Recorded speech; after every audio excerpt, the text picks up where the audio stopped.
प्रकाश चाहर पिछले करीब 11-12 वर्षों से इस व्यापार में है। बहुत ही रोचक इसकी जीवन कथा है।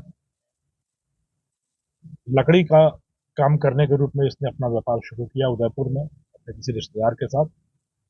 फिर वहां से मार्बल का काम शुरू किया खड़े खड़े फोन और काम की थकान मिटाने के लिए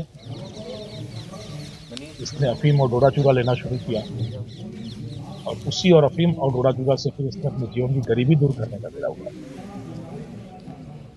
लंबे समय से जो मादक द्रव्यों का एक नेटवर्क चलता है चित्तौड़ मंदसौर के इलाके से मारवाड़ की तरफ सप्लाई करने का या आपूर्ति का, धीरे धीरे उसका सरगना बन बैठा।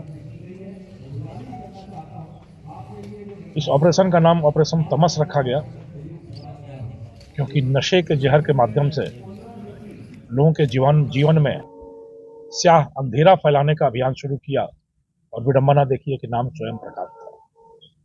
खुद का नाम प्रकाश और समाज के जीवन में अंधेरा फैलाने का काम, तो इसलिए इसका नाम ऑपरेशन तमस रखा गया था।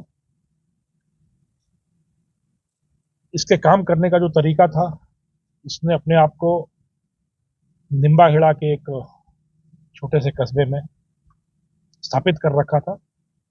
वहीं से अफीम और डोडा चूरा जमा करना और अपने गुर्गों के माध्यम से मारवाड़ में आपूर्ति करना, यह इसका खेल चलता रहा काफी लंबे समय तक। जब हम लोगों ने सरगनाओं पर शिकंजा कसना शुरू किया तो इसके बारे में जानकारी मिली। एक बार साइक्लोनर टीम निम्बाहेड़ा में इसके ठिकाने तक पहुंची और वहां पर यह डेयर डेविल एक्ट करते हुए छत से कूदकर मोटरसाइकिल पर निकल भागने में कामयाब हो गया। यह करीब 2 महीने पहले की बात है। निकलकर भागने में कामयाब हो गया और उसके बाद इसने अपना डेरा बॉम्बे में जमाया। वैसे तो मुझे ज्यादा बताना नहीं चाहिए, बट मैं फिर भी बता रहा हूं कि इसका जो साला है उसको हमने अपने कब्जे में लिया। साले के माध्यम से पता चला कि यह बॉम्बे में रह रहा है, मुंबई में, और मुंबई से ही ये बीच बीच में फोन करता रहता है। जब हमने उस सूत्र सूचना पर काम करना शुरू किया तो इसके शातिर पने की इंतहा यह थी कि यह वहां पर ट्रेन में चढ़ता था, लोकल ट्रेन में, और किसी भी आदमी से उसका फोन लेके कि भाई साहब एक फोन करना है, अपने 2-3 कॉन्टैक्ट्स को फोन करता था और फिर ट्रेन से वापस लौटा था। तो कोई ठिकाना मिल नहीं सकता था कि कहाँ रहता है, कैसे रहता है।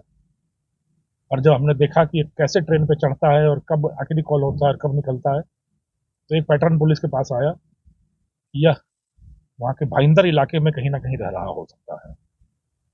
फिर हमारी टीम करीब 15 दिन तक मुंबई के भाईंदर इलाके में रही और इसका कोई ठिकाना नहीं था, क्योंकि जो हमने आपको बताया कॉल करने का तरीका वो बड़ा ही शातिर तरीका था। तो वहां लकड़ी का काम करने वालों से जब हम लोगों ने कॉन्टैक्ट किया, कई तरह के मजदूरों से, तो उन्होंने बताया एक है जो बड़ा रईस की तरह रहता है और बड़े बड़े शौक रखता है, पर लकड़ी का कारीगर है। उस ठिकाने पर जब हम पहुंचे तो हमारी बदकिस्मती से वहां से 2 दिन पहले ही निकला था जिसके पास ठहरा था। और जब हमने उस आदमी के तकनीकी चीजों का विश्लेषण शुरू किया तो एक नया पैटर्न निकल के आया गुजरात के नवसारी में। सूरत से आगे नवसारी जिला है गुजरात का, वहां एक नया कॉन्टैक्ट स्टैब्लिश होता दिखा। फिर हमारी टीम गुजरात के नवसारी पहुंची, 5 दिन तक वहां कैंप किया। वहां फिर हम लोग लकड़ी का कारीगर बनकर नौकरी खोजते रहे। एक दुकान में हम लोग पहुंचे वहां नवसारी इलाके में, गांव का नाम बिलीमोरा, बिलीमोरा इलाके में लकड़ी का काम खोजते हुए हम लोग पहुंचे तो वहां एक कारीगर ने हमें इस तक पहुंचाया। ये मालिक है हमारे और ये आपको काम दे सकते हैं, आप इनसे बात करो। तो जब वो ठिकाना हम लोग करीब 5-6 दिन की जद्दोजहद के बाद वहां पर पहुंचे, जब इसकी पहचान हो गई कि ये यही है जो वहां लकड़ी के कारखाने का बड़ा कारीगर बनकर उस्ताद बनकर बैठा है, तो फिर हमने सहयोग लिया नवसारी, गुजरात के नवसारी जिले की पुलिस का, उनकी विशेष टीम के साथ दबिश देकर इसको बिलीमोरा इलाके में गिरफ्तार किया।